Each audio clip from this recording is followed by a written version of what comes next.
हे दाखवायचं वरनं देवीने ना ज्या वेळेला युद्ध होतं त्यावेळेला अंधार पसरला त्यावेळेला देवीने पदर फाडून असं काकडा वळला आणि त्याच्यावर युद्ध खेळले. म्हणजे नाचवायचे आपल्या देवीला दाखवून असं नाचवा. वरती बघा काकड पातळला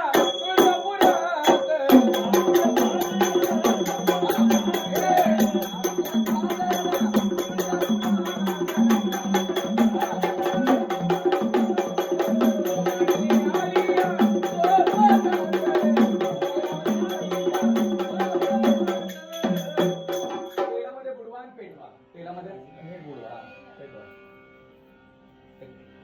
देशीमुळे होत असेल त्या बाजूला देशी